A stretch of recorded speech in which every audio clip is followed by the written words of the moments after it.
Welcome to Evansville Podcast. My name is Jason Burton. Thank you for listening. Thank you for downloading today. Please, any of the recent subscribers, we've noticed a jump in our numbers, so we thank you for joining us.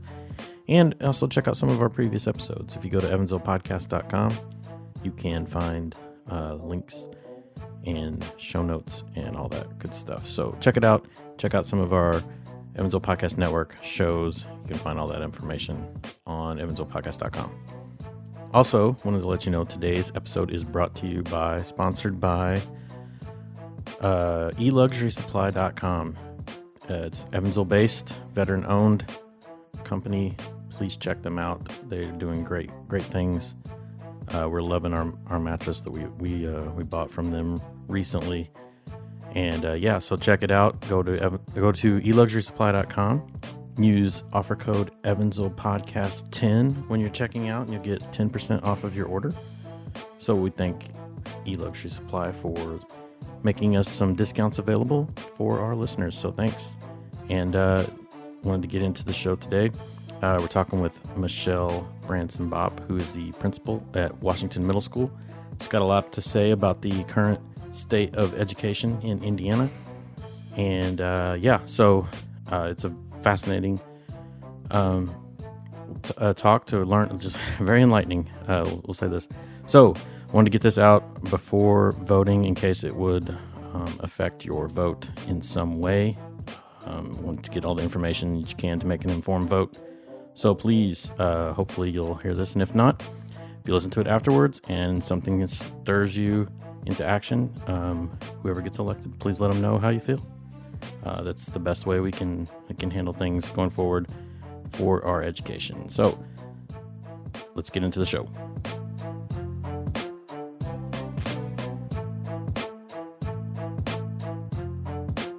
So I did a cursory search. I like to use that word sometimes. Cursory. Why not? I always feel like I have to show off, and Laura's co-hosting every time she's done that. I've shown off. Yeah, on the Courier's site, and Michele Branson put in, and 3 articles show up, and one of them is about a bombing. 90% of that is incorrect. Yeah, okay. Yep. But you can't say anything. Yeah. All right. That's how it is. Yeah, and I don't remember the other 2 articles because I thought the bombing one was funny. The one of them was about how amazing we are, so don't forget that one. Yes, yeah. One of them is sort Front of tied page into a question that I have as well about the grading system, because I think you've got an article in the paper. Yeah, something about taking F schools to B and 3. Not F schools. B and 3, yes. Yep. So yeah, what is B and 3? So when we came in, we knew that we needed to kind of create a vision and a common mission with the students and the community and the staff. So we needed to get our letter grade up. So we said, let's do it in 3 years, and we'll say B in 3, and it's something that's kind of stuck. So we say it every single day after announcements, and I ask the kids when they come in, what's our goal? They know our goal is a B in 3. We ask them if they're helping us to reach a B in 3. And the crazy thing is that the community now knows because of that article. Yeah. So we actually got cards from Tracy Zeller's Jewelry that said, we're behind you. We hope that you get to your goal of a B in 3, which was pretty cool. Yeah. It was just something that we made up to be catchy. So I hope this doesn't get too technical, but what does that mean really? Like to get from an F to a B, what are things that have to change? Or is it all is it comparing you to other schools, or is it just comparing you to set standards? Well, that would be nice if it was set standards. There's no such thing. Sorry. No. We'll get to that. Yeah, that's kind of where we're going with this. The interesting part of this is that the letter grade system has changed every single year that I've been in Indiana. Cool. So really, every year, either the assessment has changed, the standards have changed, the formula for creating the letter grade has changed, cutoff scores have changed. Literally, you do not know year to year what it takes to get to that letter grade. So you're trying to hit a moving target. Does it always get tougher, or do they go? Sometimes some of the things get a little easier to hit, or is it always? No, it's consistently gotten more difficult. The assessment in the past was a much easier assessment. It's moved to an online assessment, so it's much more that just the technical side of it. The first couple of years, obviously, the kids had a really hard time because there were questions where they had to scroll, like to read, and they had to scroll all the way down, and then the question to the passage would be on a different page, so they would have to know to go to this page. If they wanted to go back and reference the article, they would have to flip back to the other page. So the first couple of years, just getting to the technical part of it was a challenge. So we saw a decrease in scores because of that. And let's see. So 2 years ago, we went to the new iStep, which was, it used to be, the old iStep was basically multiple choice. It was mostly multiple choice. And then there was one section of it that happened a little bit earlier in the school year, which was like a written. And the multiple choice one was pretty basic. So you could really you had a baseline for where kids were. That's not what it is anymore. There's like one question that might take an entire page because it's one situation and it goes on and on and on and on. Multiple parts to the same thing. And it's asking kids to do things that were never on any of the other assessments. But we didn't ever get to see that when the test changed. So we were teaching the standards, the same standards, and carrying on like we always had. And then in March and April, we get this. We're looking at this test as the kids are taking it, going, "That's not at all what we were told was going to be on here." So, part of it is we, in the whole state, had a major decrease in scores. So part of it was we didn't prepare them for it. Yeah. So then we took that information and had to go back, drop back and punt. We had to look at what kinds of things were on there. At that point, IDOE finally released some sample items. So for the second year, we kind of had some sample items and at least some experience with the test. And then the formula for creating the school letter grade changed. So we worked really hard to get the kids ready for this next assessment. But then the letter grades, the formula changed. And then this year, the letter grade formula has changed again. Nice. So to answer your question, yes, it's changed every single year. We don't really ever know the formula. We kind of get a general idea of it, but once the tests go back, we don't see results or the scores, we don't get to see the students' results. Usually, we just got them last month. And you're on your third year, right, of your BN3? Mm-hmm. But then you won't find out your results until, the following year or something? If it goes the way it has been, we still haven't gotten our letter grade from last year. Oh, that would kind of be helpful to know what you need to adjust this year. Yep. Oops. But we won't get it. Last year, I think we got it in November. So, 3 months before we took the next iStep. Yeah. So just to reset, I'll take care of a lot of this in the intro, but you're at Washington Middle School. Yep. But before that, you were at where? Well, I started teaching in Greensboro, North Carolina, and we don't care. This is the Evansville podcast? Just the Evansville part. No, okay. Well, I was there for 7 years. Makes you sound like you're not from here, but well, I am here. Born and bred here. I'm back here. I came home. And you're back. I am back. Evansville is awesome, so I came home. So when I moved back, I taught for a year at Joshua Academy. And then I went to Kay's Elementary School as a curriculum facilitator, which was kind of like an academic coach. And I was there for 2 years. And then I moved to Delaware Elementary, and I was there for 3 years as the assistant principal. And then North Junior High for 2 years. And then I've been at Washington for 3. So you started as the you principal. Were 5 years old? It kind of sounds like it, or I'm really 85, and you can't tell.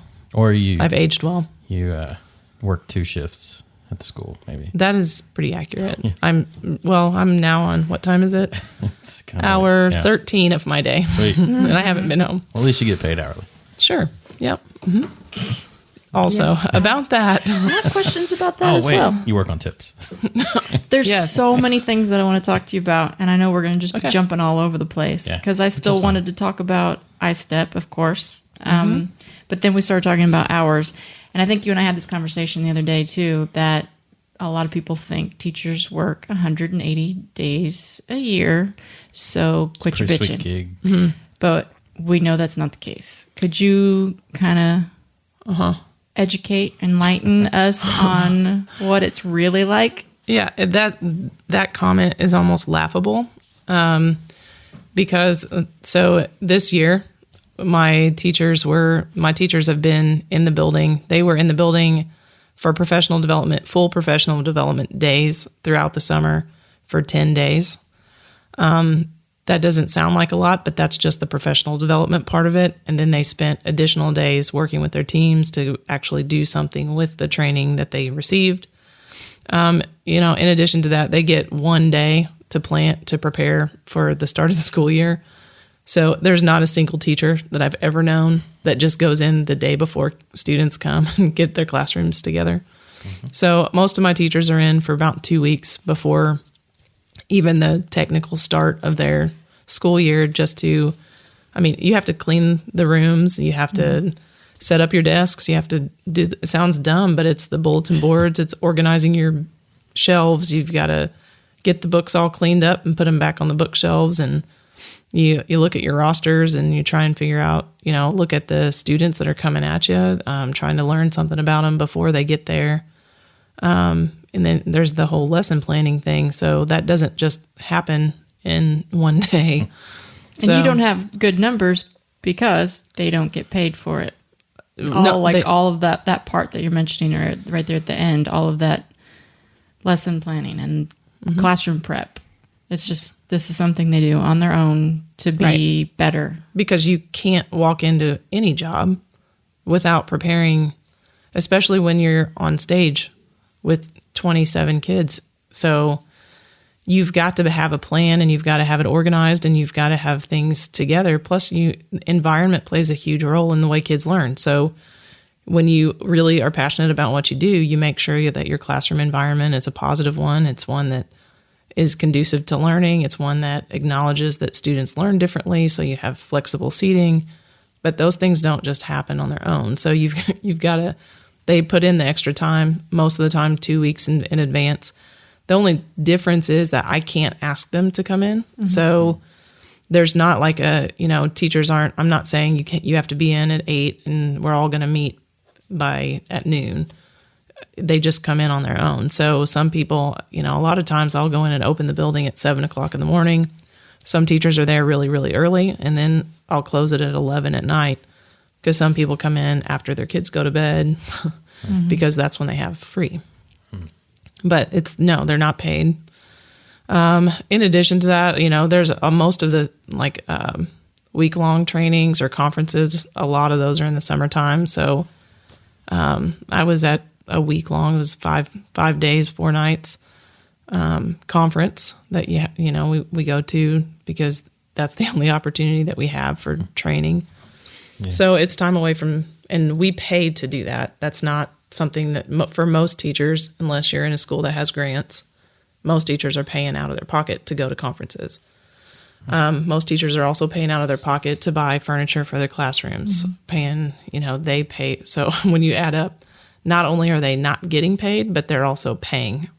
So you're roughly breaking even, is what you're saying. When I added up how much I spent for my classroom, this was obviously one of my first classrooms, so it was many years ago. But 15 years ago, it was almost $2,000, and that was just the basics. And that wasn't buying any furniture. And it was laughable because on tax returns we can claim $300. That covered the pencils. Nice. Sweet. Plus, I'm pretty sure you work on Sundays. I work every Sunday. because for me, communication is hugely important for my staff. So every single Sunday I sit down and type up an email that is the Washington Post. So the teachers know. I think that name has been taken. The Washington Post. I think No. that's... I invented it. Oh, cool. So- It's catchy. Yeah, Anybody it who's is. ever thought that you guys need to stop complaining about your salaries, they should do the math. Is there anyone that... Well, does some that? people. I think there are some people who think, well, you Teachers work should- you work But you 180 get- you days. You get get the whole summers summer off. You're All the holidays. you're done by 2:30 in the afternoon.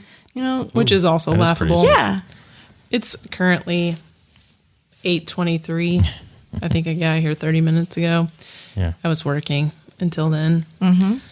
So yeah, 10-hour days is pretty normal. Yeah. It is what it is. So what's been the biggest change since you started till now, like within teaching or school? I think it's definitely the accountability, and you won't there. I think the perception is that teachers just want to whine and complain about being accountable.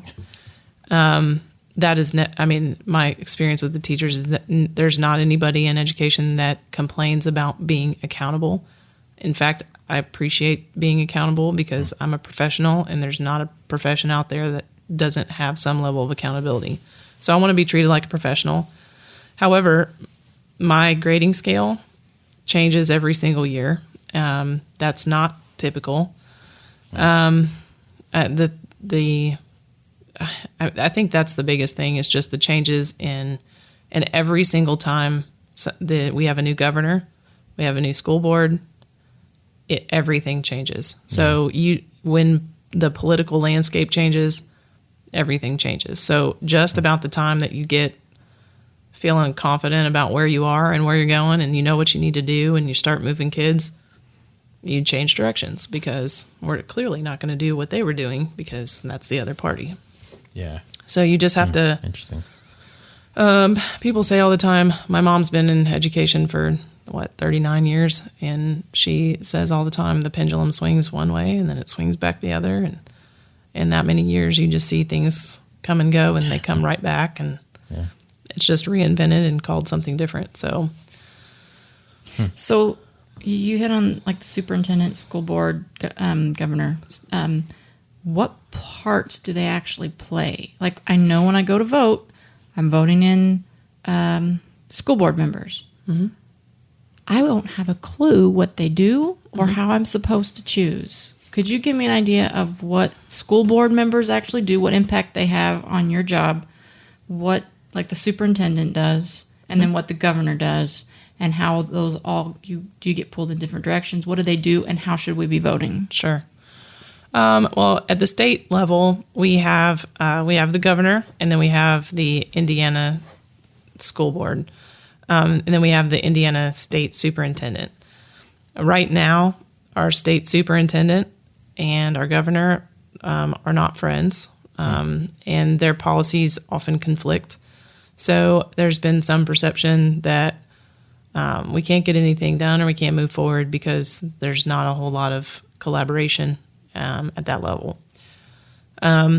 We're used to just the government and the political landscape impacting us. So you just kind of get used to it is what it is. We just have to move forward. So they send us here's what the rules are for this year is kind of where we are. And you just kind of have to play by the rules. Our school superintendent in the EVSC, his job is to kind of he monitors a lot of that, but his job is way bigger as far as, and obviously he has to supervise 35 schools in the district. He also he runs the food services. He has to supervise the finance end of it, the human resources end of it, the facilities and maintenance end of it. So his job is way more business minded than education minded. Now he also has the Office of Academic Affairs under him too, but his is such a global perspective on all of those components. And then he answers to the school board, the Evansville school board. So those guys are always kind of, it's the checks and balances for the superintendent. So they're asking the questions, why is this happening? What does this mean? They're checking finances. If we're gonna, especially right now, they're building a new elementary school on the north side of Evansville. Yeah. So they do a lot of kind of checks and balances in that. So the superintendent can't just say, we feel like building a school, and the public's money is just dumped into a brand new school. So that's what they do. Okay. So they just kind of they just say no all the time. And no, they really, they're pretty supportive. They do. There are times when very kind of controversial issues will come up. One of the most controversial issues in education is school districts, so district lines. So if there's ever a time that a superintendent wants to get booted, they start talking about redistricting lines. Nice. Because people buy homes based on school, where they're going to go, their kids would go to school. So a lot of times that gets really personal, and it gets really political, and it gets very. It can be ugly. Is it majority rule kind of thing? Mm-hmm. Okay. How many are there? Oh, I was just down there presenting. I don't know off the top of my head. Did it feel like 100? No, it didn't. It's more like 7, maybe. Yeah. Or 9. Okay. Maybe. What's the best way then to find out how to vote for them? Otherwise it's just picking the best name. True. I think for there's one for each area in the city. So I think one way is just to really make sure that person has been involved in your school, and do they know the community dynamics around that school? Because every school kind of has its own personality, and if somebody hasn't had their kids in that school or didn't personally go to that school, a lot of what they know about that school is public perception or hearsay. So you want to make sure that there's been somebody that really and truly has been part of that school community, either as a student or as a parent, educator. One of our school board members was a police liaison officer in our school, so he clearly he's been in the buildings. Yeah. So there are things like that I would say that's hugely important, is just making sure that they've been invested in some way. Mm-hmm. And then I would also, if there was a way to ask the questions about how much they know about education policy, because it does change so much. How can anyone really know? And that's hard. I just sat here just to get the monthly newsletter. Yeah. If I miss a month, I feel like from the superintendent, the state superintendent, I feel like I'm lost, because things change so fast. But and at the state level, there's really not a lot of voice from actual educators. So a couple years ago, for example, let's see, what year was that?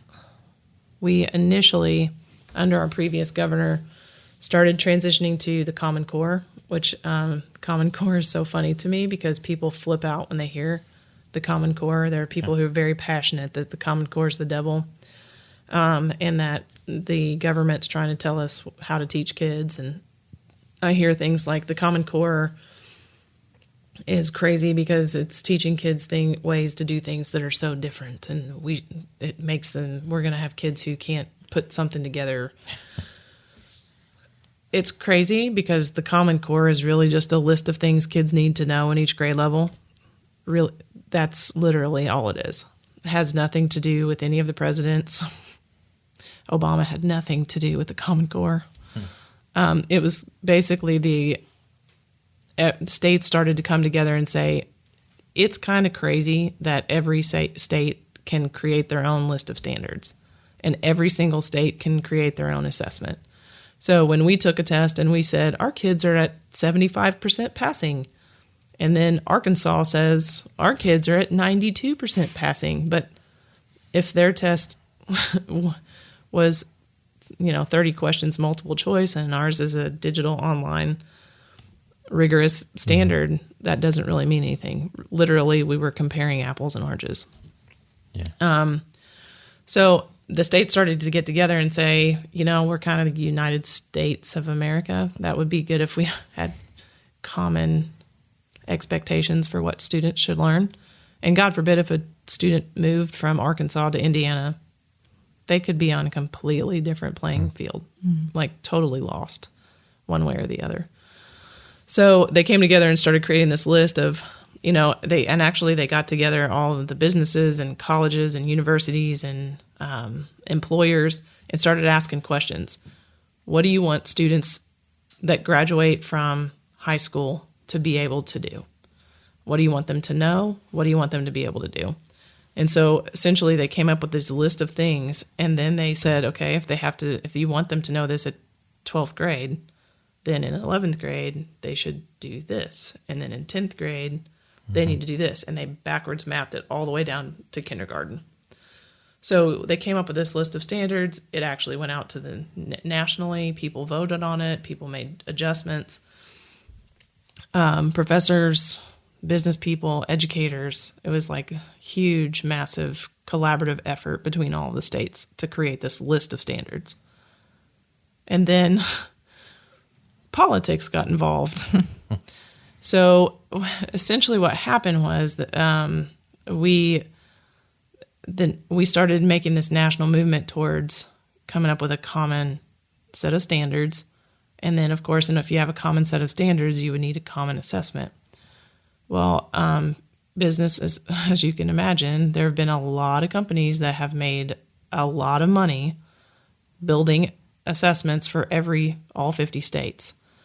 So people kind of got a little defensive, and businesses were they were threatened. So there ended up being two different groups, big groups, that were designing assessments. One of them is the Park, and one of them is it's called Smarter Balance. So Indiana at the time, it was part of they called it a consortium of states that were supporting the Park. So we had representation at the table with people who were designing items, talking about how do we assess these Common Core standards. So we were in line. Indiana adopted the Common Core. We were one of the first ones to adopt it because the federal government kind of came out and said, if you want some grant money, we have this possibility of a massive amount of educational grant money. If you want that, you have to adopt Common Core. So it was kind of like the first phase of moving toward common standards. So it's basically, if you want to be the first ones to adopt and be on board, there's kind of we'll throw you a bone. Here, there's a benefit to that. Well, so Indiana was all in line to do that, but as you can imagine, we have the old Indiana standards, and then we have these new set of standards, which really aren't like miles away from each other. But there were some differences. So Indiana spent a lot of time. This was when I was at Delaware, so we're talking 7 years ago. So they started mapping out, all right, so if we're going to transition, the first group of students that would take this test would be in 3rd grade, so we would need to start teaching them the Common Core standards as kindergartners so that they would be prepared for it. So there was like this transition phase. So 1 year, kindergarten started. The next year, 1st grade was going to start with Common Core, then 2nd grade, and kind of move up. They also spent a ton of time, and they had teachers go through, and they looked at both sets of standards and had a crosswalk created. So teachers had like, this is what you used to do, this is what the new standard, and this is how it connects. There's a ton of resources that went into this. So 3 years ago, when we got the new governor came in, the platform was about this terrible Common Core standards and how awful the Common Core was because it's the federal government trying to tell us what to do.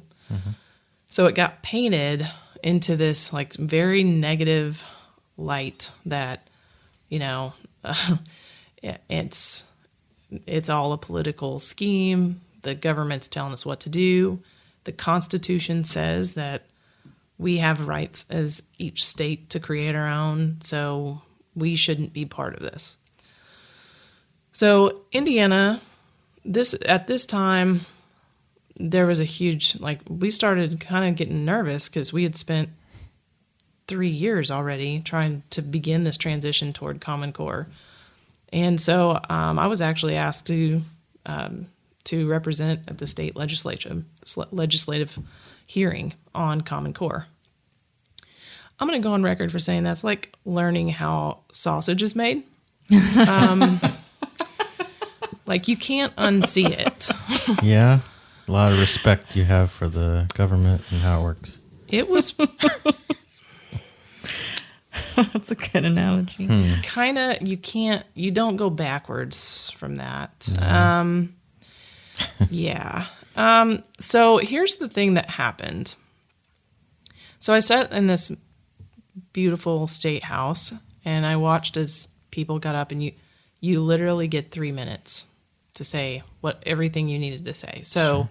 I was there as a representative of the Indiana Association of School Principals. So I sit there and I wait all bloody day long, and I listen to all of this hearing. And there are some people that some of the representatives that were on this education committee. So they had this committee of folks. The interesting part of this is that not one of those folks on that committee had ever had any experience in education. Even more enlightening is that we have a teacher from the EVSC that's a state representative who is not, she's not allowed to be on the education committees, apparently. Because? Because God forbid we actually ask someone who knows what they're talking about. I don't know. She was on the transportation committee or something about the highways. Sure. Oh, good. Well, teachers got to drive. Yeah. Uh-huh. So, she did her thing, and she still represents. So, but yeah, she doesn't very often get asked to be a spokesperson for those committees. But anyway, so I'm listening to this, and they're asking some questions to the people that come up and visit and speak. So there are representatives there from the State Teachers Association, Indiana Association of School Principals, Indiana Association of School Boards, Parent Teacher Student Association. There's school board members. There's, you name it. There's representatives from colleges and universities, representatives, anybody in education.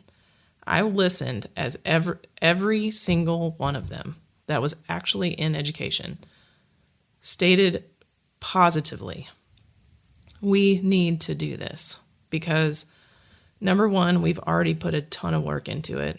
Number two, the resources nationally are aligned to the Common Core. And, if we do this, then we are going to be left out here in the cold because we're one of only 6, I think right now there are only 5 states, I might be wrong on that, are not Common Core. So every other state in the nation is a Common Core state. So as you can imagine, people are creating these really awesome banks of resources, really awesome banks of assessments, online digital tools, tons of stuff that don't align to what we do. Everybody that was not involved in education went up and talked about how we can't have this Common Core because this Common Core is evil and the government's trying to take us over. So I'm essentially listening to this for it was probably 13, 14 hours and sitting up there listening to it. Every single person in education is pro. Anybody that's not was was not. And guess what gets passed? We turned down the Common Core. So the 3 years that we'd been transitioning are now out the door. At this point, they still don't even know what the standards are going to be. So we're getting ready to start school year the next year. We have some semblance of some standards that kind of resemble the Common Core standards that they just tweaked a little bit, but they renamed them, resorted them, put different numbers on them, and called them the Indiana standards, the Indiana academic standards. So it's basically the same thing, but no money. The grant money. Well, at that point, the grant had kind of gone, that wasn't on the table anymore.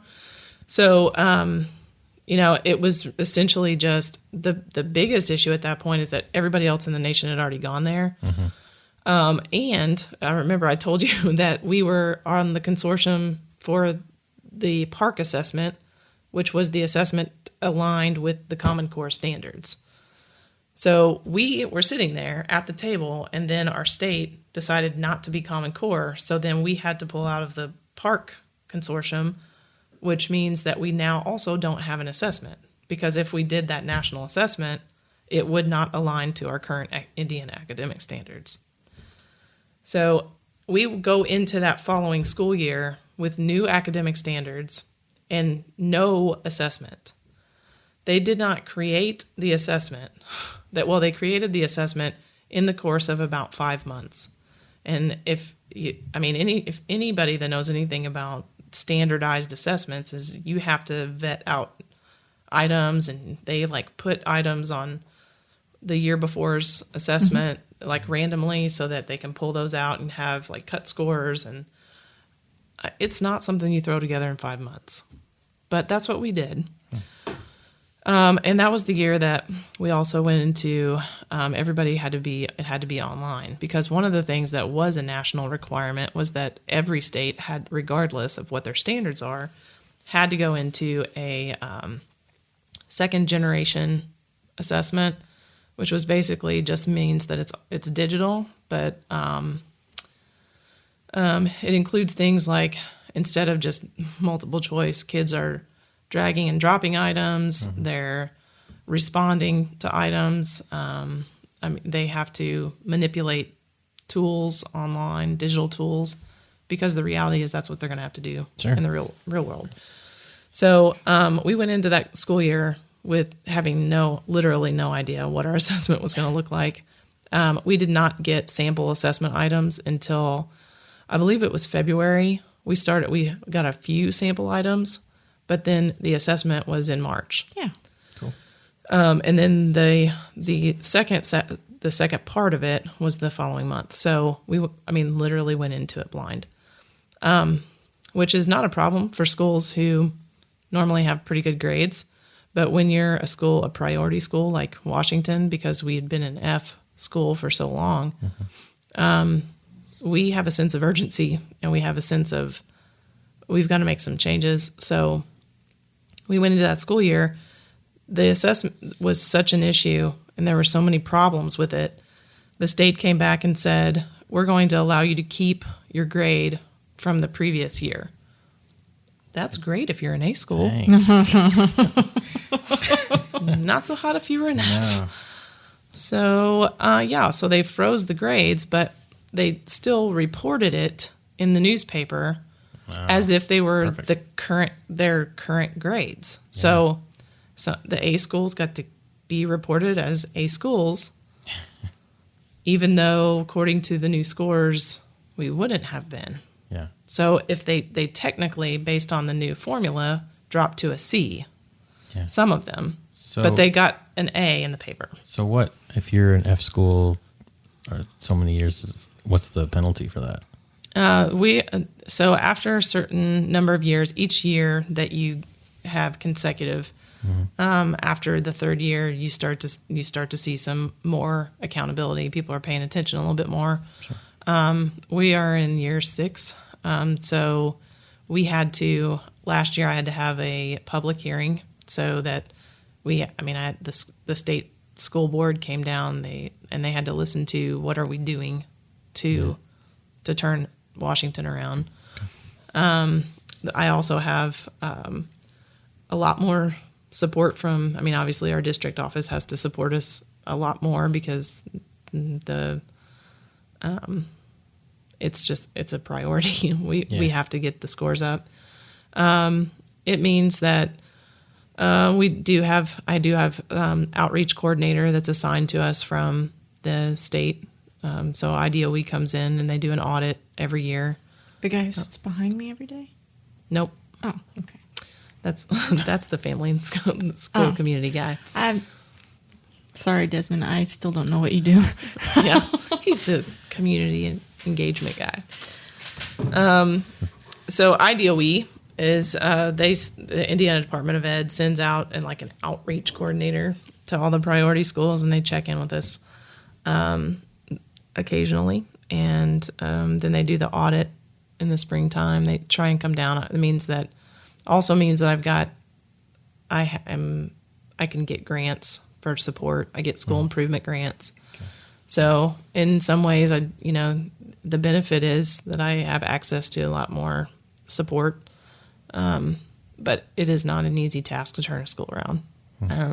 But you chose that, right? I do, and that's what I've been doing for 7 years of my life. Like a school flipper. I am kind of like a school flipper. Yeah. Did you choose to go to Washington because of the situation it was in? I mean, is that what drew you to it? Because clearly 3 years ago was right dead center of the 6-year drought. Yeah. Well, one of the things that happens when you are a priority school is that after a certain number of years, the district was required to make an administrative change.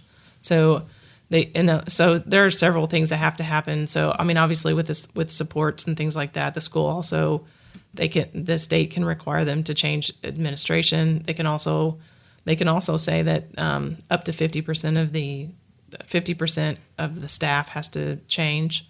So there have been schools where basically teachers got laid off and then they had to reapply for their positions because it's a priority school. And so they're saying, clearly we have to majorly shake this up. So that has happened in other places, and in Evansville, at Delaware when I was there, that was part of it. In some areas, the state has taken over the school. They can completely shut it down. They can require you to have a management company that comes in and runs the school.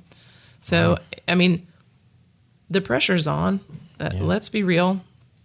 Now, I will tell you that the capacity to do some of those things is difficult and a lot. I mean, the reality is there are many, many failing schools in the state, and IDOE can't take over everybody. So if they see schools that are making good faith efforts to do things and move forward and make changes, and they see progress, they usually continue to support as long as you're making progress. But that means that every single year I have to have a public hearing so that people can hear what I'm doing, and they can ask questions. So, which is really intense. And last year it was on the second day of school. Super. Oh, and also. So what have you done so far? Yeah. I talked a lot about what happened the year before, but that was also in the midst of our construction project. So I didn't have an office, and it was the second day of school. Nice. And we didn't have a counselor, and then we had a public hearing. I was kind of twitching, but there's that. Yeah. So if so we're getting a new governor. Either way, not sure what happened to the old one. But yeah, I couldn't have been happier about that.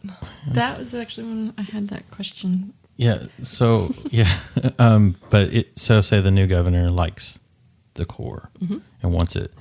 How far behind are we? How long do you? I mean, you may not know the answer. Can we even go back? Yeah. Yeah, we can. And I don't doubt for 1 second that that's definitely going to be on the table.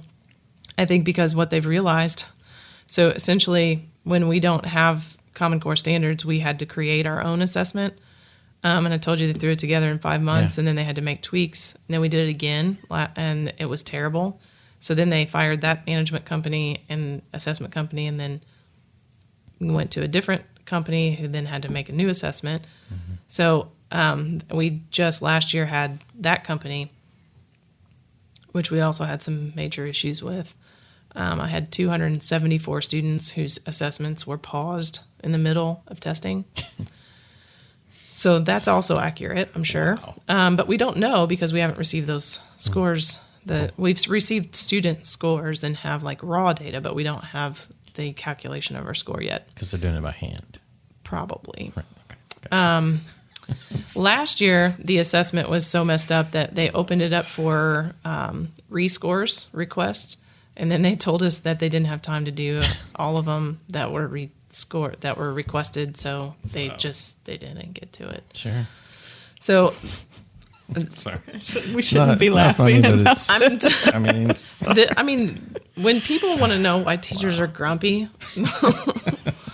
let's just say that's one of them. But in addition to that, my teachers have. So we changed the standards, we changed the assessment, we changed the accountability model. The Indiana also adopted merit-based pay. We had to have a new evaluation system. And then in that same year, my teachers got new administration, which was me. And I'd like to hope that was a win. But no, but still, it's been getting used to something new. So in 1 year, they had new standards, new assessment, new evaluation tool, new merit-based pay, new administration, and new accountability. So, I mean, it's basically like starting a new business every single year. Now, I'm not asking this question because I want to hear you get some crap off your chest. Right. But I honestly think to be informed voters, we have to go and talk to people with the information. Mm-hmm. So I'm going to ask you specifically about Governor Pence, what effect he had specifically on your job, and what we should be looking at when we elect our new governor. And if you have anything, like if you could talk to the voters right before they press the button, you personally would say this is the best for education. Okay, so Pence's impact was pretty massive.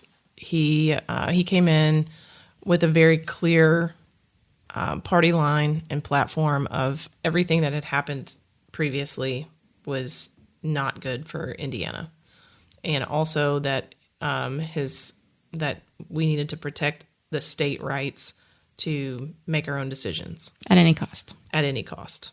So he came in with that perspective. He also did not see eye to eye with Glenda Ritz, who's our state superintendent. So those two butt heads on almost every issue. And were pretty vocal about their disagreements from the very beginning.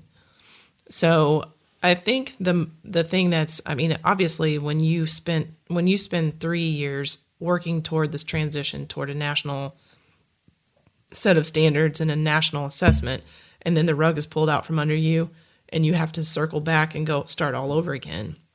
If think about it, the state standards, that's where you start to do your lesson planning. So if those change, you have to, it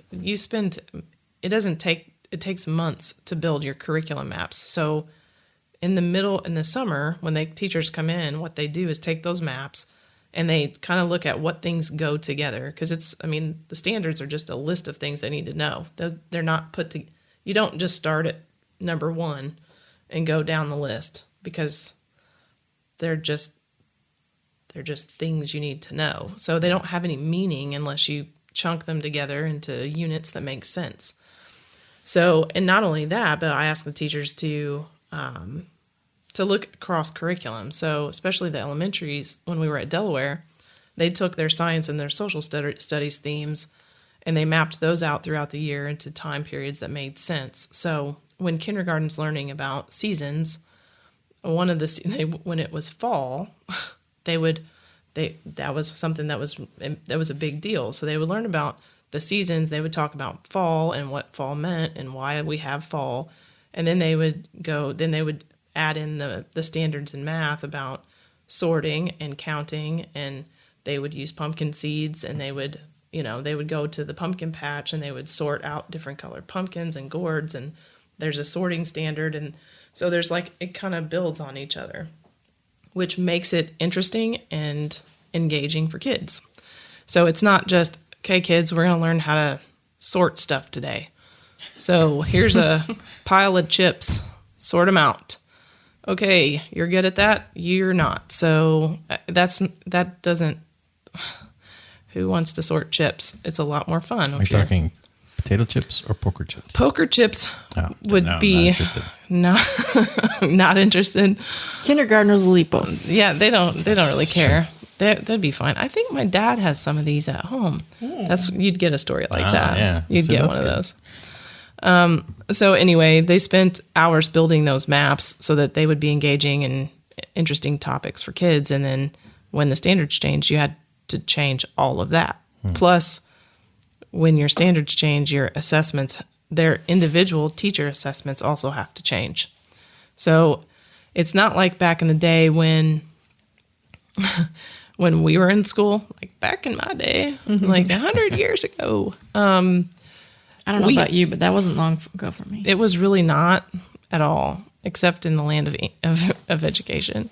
Oh, wait. I mean, we're still really young. We're still really young, Sure. but old enough to drink wine. So Barely. I'm 21. Just barely. yeah, and a quarter. Sorry. Okay, back to Pence ruining. Yes, I mean, Your words. Affecting. Phrasing. So anyway, he impacted because we had to start over. That's the big thing. And on top of that, we also lost our spot with the national consortium at the assessment level. So one of the benefits of that was we had a representative there who was, representing Indiana's needs and the kind of conversations that they'd had at the, on the ground with people in Indiana, so that they were able to impact the assessment. And so when we don't have that anymore, we lose our spot. And then, on that is, to me, that was a loss. Well, I'm going to interrupt you for just a second because I'm trying to understand a little bit. That everything you've said there is sort of a recap of what you had to deal with when you were you're speaking in front of the state legislatures legislators. But Pence specifically, what was his, what is his power there compared to the legislature? He was the one that started the conversation about how we shouldn't be Common Core. Okay. So, and he ran with that as part of his platform. So it is a big deal in how we vote. And huge. And he was pretty upfront about the fact that this was what he was going to do. So educators, I think the problem at the time was that we had not gotten far enough into the Common Core to really know good, bad, or ugly. We had just started with kindergarten, first and second grade. The one thing I will say is that it's definitely more rigorous and more difficult set of standards. So our kindergarten and first grade teachers were already kind of freaking out because what we were asking students to do in first grade, they were now being asked to do in kindergarten. So to some extent, from the education voice, he was hearing, these are really hard, and this is going to be really hard work. It's kind of ridiculous that our kids are having to be asked to do this in kindergarten and not first grade. So, but he came in with that as part of his platform and he did not waste any time going straight to the jugular. Do you know anything? Sorry. There you go. Then do you know much about the candidates now? Have you been paying attention? I wish I did. I don't either. We need to find There's that out. There's a debate at USI on Monday. Yes. It'll be out. This will be out after that debate, I would think, though, unfortunately. Shoot. But there is a debate. Okay. Well, and I had the Libertarian gubernatorial candidate, Rex Bell, in here. Okay. Did not ask him about that. Okay. We're going to go back. But No, we're talking. We're talking. I finally We're got the having a mic. moment. No. Because What she said has made me think of at least two different things. All of this comes from, this whole conversation comes from a pretty well recognized fact that our education system is a bit wonky. Yes. It's ineffective. So I want to talk about standards versus teachers. We've been talking this whole time about standards. Do you think fixing standards, it will fix the problem? Are the standards the problem? So then I also want to talk about teachers, because most people, where the standards go over our heads, a lot of people want to point fingers at the teachers. True. That's where all that merit-based pay and people complain about tenure and things like that. So then are teachers the problem? I believe there's layers of it. There's not, and when people ask me, how do you turn around a school? There is not one problem that you just go in and fix and then ta-da, things are all better.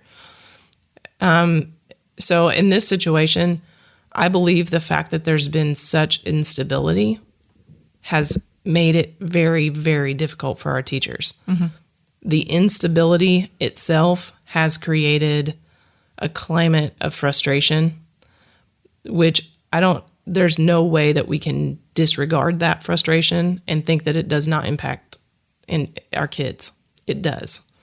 As much as we all try, as much as in my job, what I try to do is be the shield for my teachers. I have to be the cheerleader. I have to be the one that protects them from the Dr. Smith calls it the noise on the outside that keeps you away from doing what your instructional core. But you can't expect that outside influences don't impact what's going on the inside. So yes, the instability has directly impacted our teachers, and it has directly impacted our students. Like I said, there's layers of improving schools, and in order to improve education, you have to, there's like two sides of it. There's the behavior and culture and climate of a school, and then there's the curriculum, assessment, and instruction. And those two things have to happen at the same time. You can't just go in and we're going to fix climate and then expect that the scores are going to go up. And you can't go in and just say, we're going to work on skills and teach kids more stuff without looking at the culture and climate. So it has to happen at the same time. So I don't know if that answers your question or not, but there's... But that also led to two more questions that popped into my head, which is how I think for some reason. I can't stay focused. One, I want to know then, and with every career, every profession, there are people who are not going to be good at it and shouldn't be there. Right. So my one question is, how do we figure out who the bad teachers are, who should be responsible for that, and what do we do about it? And then I want to talk to you about what you personally would do. So first go with the teacher part, and then we'll come back to that. Sure. Well, I think the recognition, there's no doubt that the teacher plays the biggest role in a classroom on student achievement. So that's part of the new evaluation tool that we used. A couple years ago, I told you that we had a brand new evaluation tool. So getting used to that was a challenge, but it was really, really specific about what good teaching looks like. And it's spelled out. So there's a component for planning, there's a component for instruction, there's a component for classroom management, and there's a component for just general collaboration and professionalism, that kind of piece. But it's really specific. So when we transitioned to that, it made it really easy for administrators to get into these classrooms and have a very specific tool to what are we looking for. And our whole evaluation system changed. So we are in these classrooms a lot. I'm in classrooms. I'm in almost every classroom.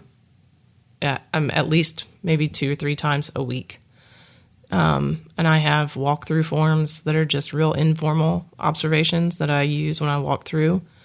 I have the formal evaluation observation tool that I use 3 times a year. And then I do feedback with teachers individual or as teams in their professional learning communities, which this is one. That's what the PLC means. Professional learning community. There it is. You were way off what you thought.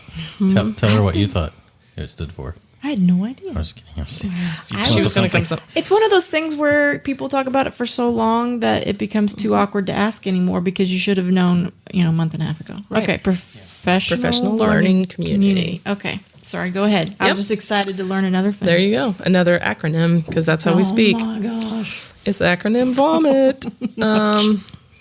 So I don't even know where I was going with that. You were just saying that you were planning on firing most of your teachers, is what you're saying? I have every year. Spoiler alert.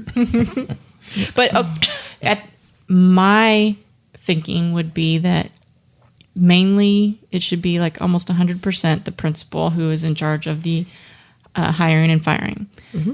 Because you are already held accountable by someone else to be good at your job, and then it should be you who's got your eyes on the teachers and controlling that. Is that how it is? Is that how it works right now?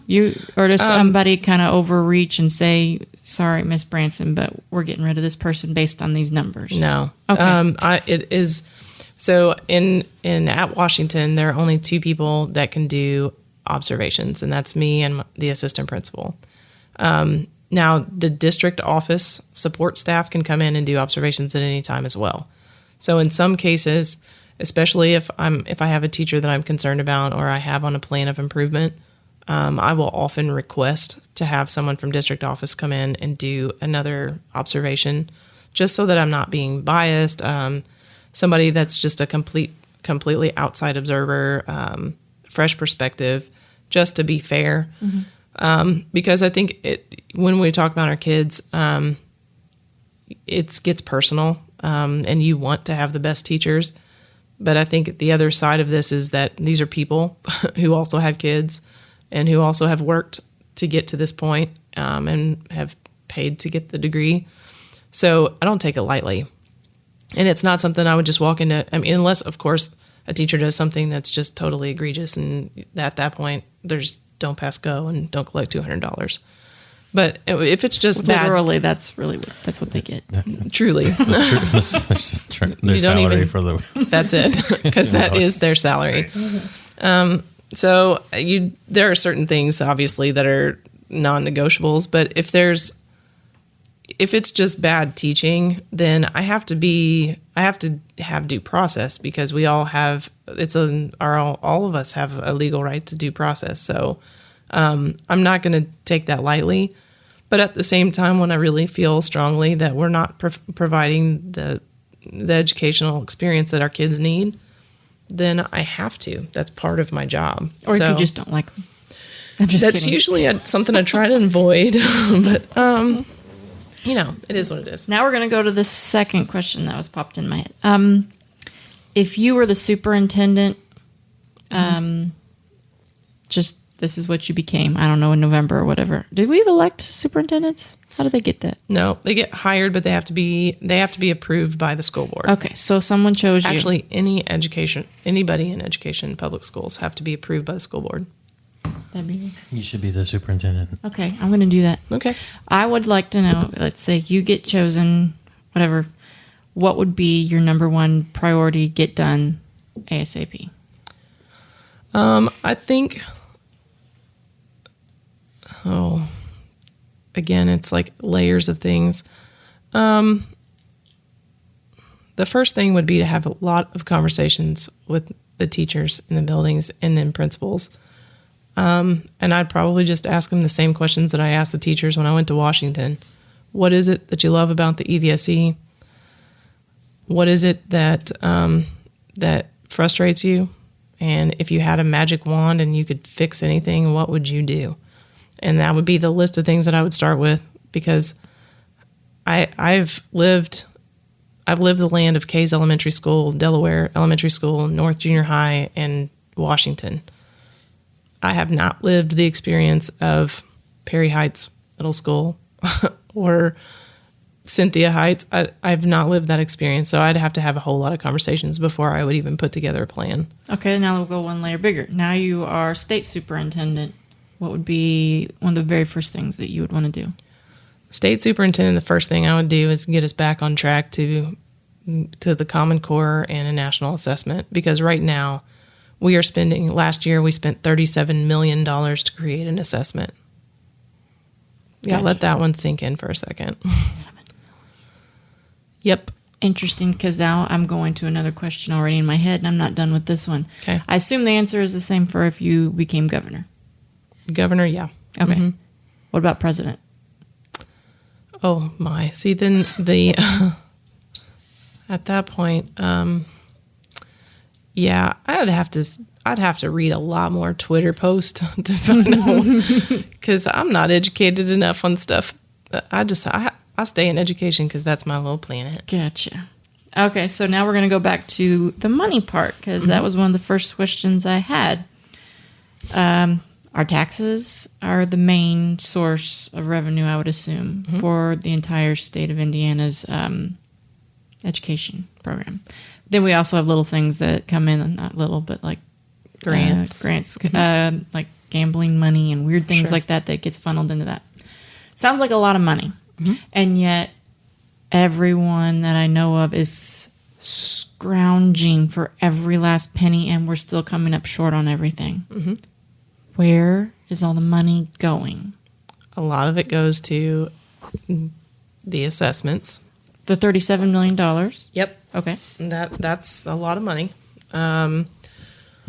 It goes there. There's also facilities, budgets. I mean, just to keep schools, the lights on in schools is a lot of money. Lights, water, trash. Vectrin. Yeah. So there's, I mean, just that. And then a big, you think of sometimes in most communities, the school systems are the largest employers. So HR and just salaries to run a school. Yeah, because there's more as many non-teachers as teachers that are in the. There's a huge support staff. A lot of hourly. Yeah. But that's what I'm thinking too, though, is when it comes to like the facilities and the assessments and stuff like that, those numbers come first because they're more concrete. Then the salaries and the hourly rates, I assume, are the ones that go on the chopping block because they have more flexibility. Sometimes I will say that we've experienced some massive funding shortages in the last few years, and EVSC did a good job of protecting classroom teachers. So we didn't lose a lot of classroom teachers, but we did lose custodians and, I mean, just a lot of support staff, which sounds like, it wouldn't be that big of a deal, but it really does make an impact. I mean, you have to have custodians, and you have to have food service workers, and Librarians. you have to have librarians, and you have to have IT people, and you have to have HR, and you have to have, there's finance and budgets and Office of Academic Affairs. And So what would happen if we raised the minimum wage like so many people want to do? What kind of impact would that have on the school system? For our hourly people, there are a lot of hourly folks that would, I mean, it would definitely impact. Where would we get the money to overall pay them? budget? You would have to rob Peter to pay Paul. But we do have a $2 billion surplus in Indiana, so we're good, right? I'll take it. It'd be interesting to thanks to see the where governor. that came from. Yeah. Yeah. Because surpluses usually show up when people want to get reelected. Yeah, Or that's elected to maybe a whole different- other conversation. But like, why should Why should a government have a surplus? Shouldn't we be operating at the Yeah. break-even point? Yeah, break even sounds good. Okay. Do you have any opinions on things like busing? Things like busing. Often, bus schedules kind of dictate school schedules. I'm talking about like, Busing here, there, and everywhere. yes. So like if somebody looks at Washington and says they have an F, and so they decide I'm going to send my kid over to, I don't know, Prairie Heights or whatever. Is that a good thing? Is that a bad thing? How does that really affect? Okay, so system. there's the history behind that is that in the olden days, as in like 10 years ago, the schools were paid by property taxes. So basically, you were funded by the people who lived in your school district. But that's not how it works anymore. The funding formula changed for all of education. So essentially, everything goes to the state. All of the property taxes go into it's like this big bucket. And schools get paid per student. So there's one amount per student that you get every year. So every single school, depending on how many kids they have, they get this much money. So it doesn't matter where you live anymore. So the only thing that keeps you from moving to a different school is transportation, bus transportation. So we only provide bus transportation to the schools in the homes in our district. Makes sense. But I don't live in Perry Heights School District. So, but I can go there because I pay state taxes and I live in the state of Indiana. So I don't have to pay any money. In the past, before they changed that, if you lived outside of that school line, then I would have had to pay to go there because I wasn't technically paying taxes for that school. But now it's all one Indiana bucket. So it doesn't matter where I live as long as I'm paying into that Indiana bucket. So it doesn't make a significant difference for, say, like Washington specifically, if people choose to go somewhere else. It only makes a difference that if they leave, then we lose that money. More importantly, I think people leave schools, and what research says is that when people go to a specific school, they're invested in that school, they have their perception of the school is that it's really, really good. And that a lot of times people will say, well, my school is this, but those other schools are that they're not as good. Yeah. So it's where I go, is good. So what I know is that when people, once they give that school a shot, most of the time they're invested. What I battle all the time is the public perception of my school. And because there's a letter grade of an F that gets posted in the newspaper, people think they know what that school is. It's on the south side. It's close to Bossy. It's this and that. People would say those things, but what is amazing, and I will say when I got there, the first week I was like, this is not at all what I thought I was walking into. It is actually, it's not, I think if 95% of people that walked in that building would say, this is not what I thought it would be. But until you walk in the door, you don't know you don't know. It's public perception. It's what you hear. And 90% of what you hear is from people who also haven't walked in the doors. So that's the problem. Yeah. Right. Now you've done some, I don't know if other schools do this, but I've heard that you do some different things like meditation. We do. Where do you get the idea to do that? Well, when I talked a little bit earlier about the fact that we look at both the academic side and then there's a behavior side, one of Dr. Smith's big things right now is that there's a ton of research that talks about the role of stress on the brain. And there's a brain research right now is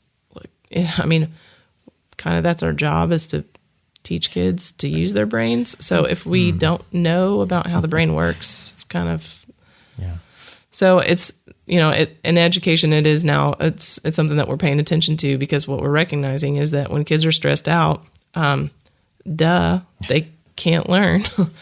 So what we have to do is teach them the foundational skills for stress management.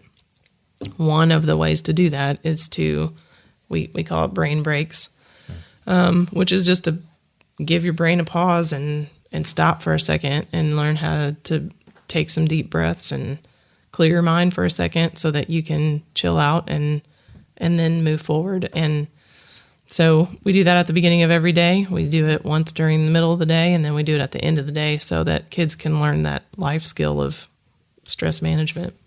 And if you think about it, with stress, it is sort of like you're a bucket and you can only hold so much before it just starts spilling out in bad ways. And some of the kids come to school with their buckets almost full anyway. They're hungry, or there was some fighting, or, Mom got arrested last night. Yeah, we got evicted from our house. And then a teacher may give them the wrong look, and the kid, that was like the last straw. And then you've got the behavioral issues. And I think that you and Washington, just in the short time I've been there, you do an amazing job of recognizing that and trying to counteract your own behaviors as the professionals dealing with them to make sure that you're not putting that last drop in the bucket where they explode. So it's stuff I wouldn't have thought of until I got there. How do the students, do they buy in quickly on that, or do they look at you like you're insane? No, they actually do it. The funny thing is, I got a text tonight from a teacher that said, she said, a random thing, I wish you could see the student during Mind Up. He literally stares at his palms 3 inches from his face. It gives me hope. That was the text I got today. So they do. And the funny thing is, like, if the kids come in wound up from recess or lunch, the teachers are telling me that they'll come into the class and they'll be like, we need to take a brain break because this is crazy. We need to take a minute. So the teachers they'll just Google 2-minute brain break or, meditation, or just play music for 2 minutes to let them turn the lights off, play some music and chill out for a second. And then they get themselves together and then they can learn. And so people understand this isn't something like you force on people. They just have to sit still and be respectful of and others in the room. Just look down and let everyone else. Yeah, we're not teaching like meditative practices or anything. It's really just pause your brain. It's stop, breathe, pay attention to your breathing. Take a minute just to slow yourself down for a second. And the funny thing is, the teachers feel the same. Like they've said, it gives me a chance just to sit down for a second, and they do it with the kids. So it's just, we're teaching them just to take a minute, chill out, and then you can move forward. And we all kind of need that lesson. So, it's just 2 minutes. It's a 2-minute music. It's instrumental. That's all it is. Your soothing voice. It caught me off guard the first time because I didn't know it existed. And I walked in the building during one, and there's this music, and Michele is talking to children through the intercom, and everyone's eyes are closed. And I'm like, what is going on? What is this? I gotta go.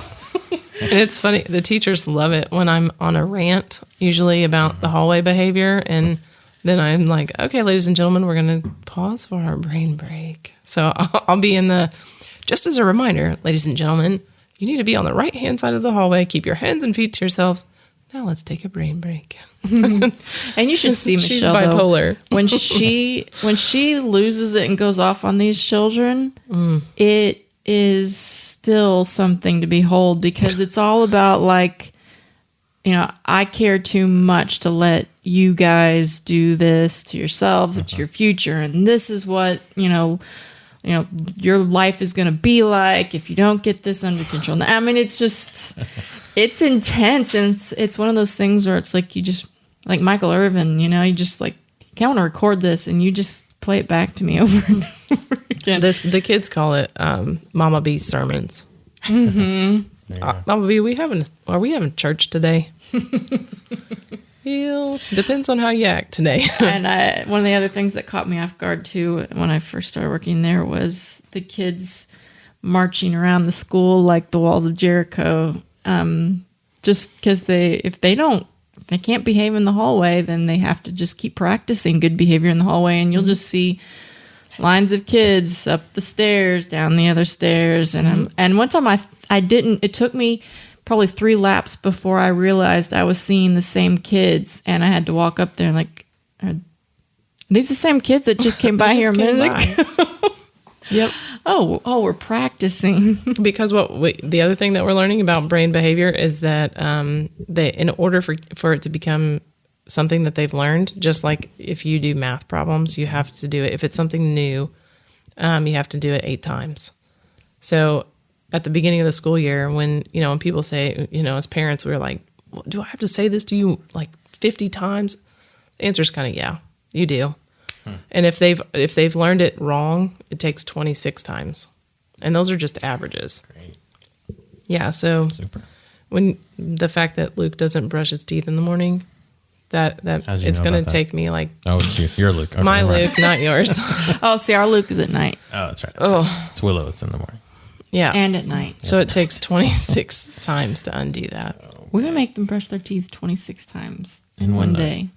Yep. We're going to do this till you get right. While If they're you do it walking up and 26. down the steps. Yeah. Before we wrap this up, though, the Hey, most it's my important thing. It's my podcast. You can't wrap it up. It is your podcast. You get You to can wrap give it me up. some It's more like wine. official first pitches. Right. We're going to have a bunch of official Or first I'm going to pitches. start taking that. So before we wrap it up, I think Laura has something to I say. wanted to, before we wrap it up. That was nice of you to hand it over at this point. Yes. It was I'm very stealing nice this. of you to pretend like you still have control. Please do. Okay. Thanks. I got to hold on. You're never co-hosting again. I know. That's why I got to get a lot of stuff in right now. You just got booted. The most important thing is that you were able to say the things that needed to be said to the outsiders listening. What is there anything else that we haven't quite hit on that you wish you could just get people to understand about education? The letter grade that you see in the newspaper is not a reflection of what's happening in the schools. The end. You're done. You don't need to wrap anything up. But you think you pretty much hit. I mean, you said some pretty amazing stuff. So you think you got everything that you wanted to say? I think for me, the letter grade not being a reflection of what's happening in schools is a pretty powerful one. In some of our F schools, I feel like the needs of students are met in those schools, like in ways that you would be blown away if you knew the things that they did to support both the academic learning of students, the social emotional, family supports. They're feeding kids. They're providing. Some of our schools have health clinics. Some of our schools have wraparound services for the families. It is. I don't know what that is. Do what? Wraparound? It just community resources. They a link up holistic with. thing. I mean, it is. They truly are supporting entire families of kids. It's so powerful and yet so frustrating when you know that these are the things that they're doing and then they still get slapped with an F. So the kids are coming to us with such huge gaps and such huge disadvantages. We know we can't teach them math if we don't address these things, all of these other things. So when these schools come in and they're dealing with kids who are coming to us with baggage like nobody's business, we can't ignore that. So they are all of our our DNF schools are putting all these things in place to help our kids, which means that maybe they might not be passing, but the kid shows up to school every day. He now has food on the table. He's now clean and has clothes and has a sense of purpose in his life and has a connection with adults and can communicate and knows now how to go out on the playground and play. That's what they do. So to me, you cannot tell me that that's an F school. So yeah, maybe they can't add or subtract at grade level, but for God's sake, can we have some credit for all the millions of other things that they're doing? Mm-hmm. And I think that's the part that's the most frustrating. Is yes, and does that mean that we shouldn't be focusing on academics? Absolutely not. And you will never hear me say that because I believe wholeheartedly the kids who come to us way behind and with all this baggage, they can learn at the same level. They just they're starting at the other end of the basketball court where some other kids are standing right underneath the basket to start with. So that kid who's standing right underneath the basket to start with shoots the hoop and it's an easy shot. My kids are going to have to go from all the way back there and they're shooting from the other side of the court. That's a whole different ball game. Can they get there? Heck yes, they can. But it's going to take a lot more work. And that's what my teachers do on a daily basis. They help kids get from the other side of the basketball court to the hoop, and it's not the same amount of work as somebody who's teaching the kid underneath the basket. So, once again, I say the letter grade in the paper does not reflect what's happening in the school. Awesome. There you go. Cool. Well, thanks. Welcome. Thanks for the wine. Oh, wait, why are my school pictures so expensive? It's because my husband. Okay. Yeah. Sorry. We've been complaining about that long before we met John. Mm-hmm. But he is the cost. Yes. It's because he has a whole bunch of people that he has to pay to help him. And we won't even get started on book rental, like renting books that don't exist. So, Well, I will add something to that if you'd like for me to. that's because I'm an outsider. I need to hear what you have to say on that. Jason's like, oh, crap. We can always cut it if it's boring, but if it's good stuff, Well, so here's the deal on textbooks. Many years ago, everybody thought that they were paying to get textbooks that aligned to their state standards. But we all know that textbook companies were companies who were business people first. Sure. Like the dude on Shark Tank. Exactly. If you're a business person and every state in the union has their own state standards, which states would you select to align your textbooks to? It's a pop quiz. California. Yep. I got And it. New York? Texas. Oh, Texas. Want to know Dang it. why? Because they're big A lot of schools. and lots of schools in there. So that's what they did.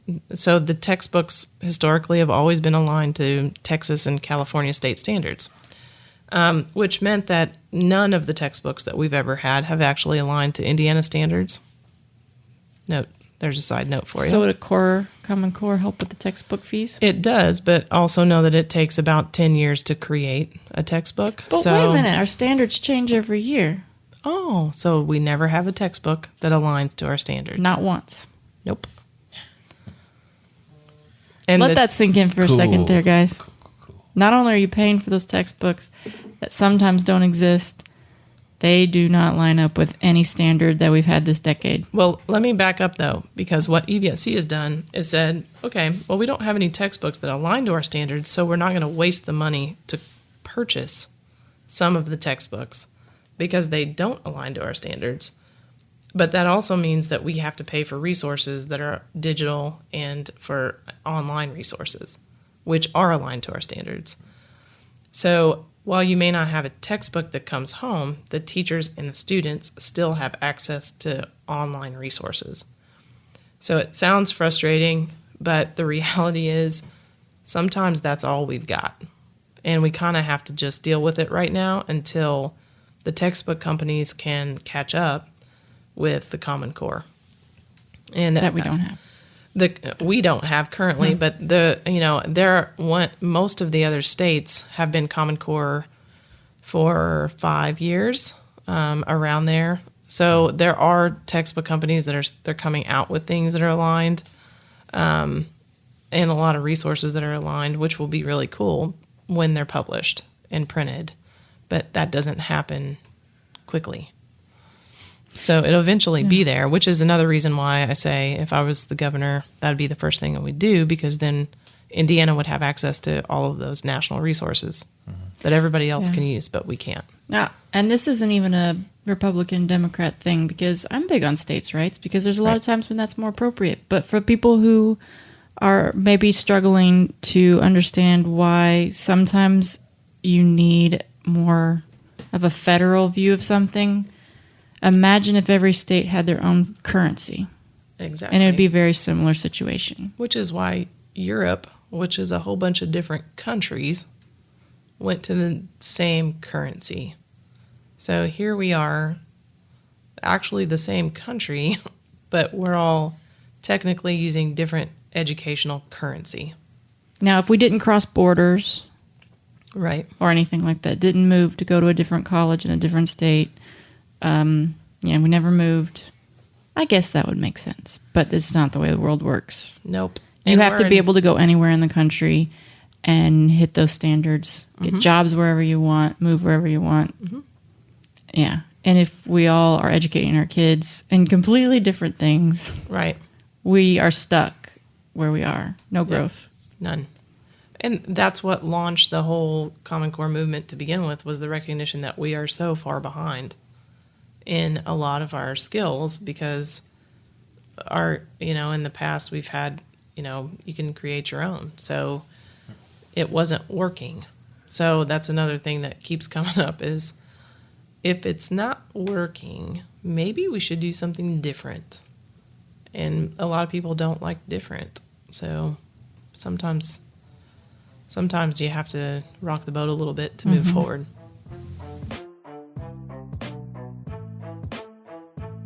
Thanks again to Michele for coming on the show and talking to us about her perspective and her experience in the education system in Indiana. Check out evansvillepodcast.com for show notes or previous episodes. And as always, good job, everybody.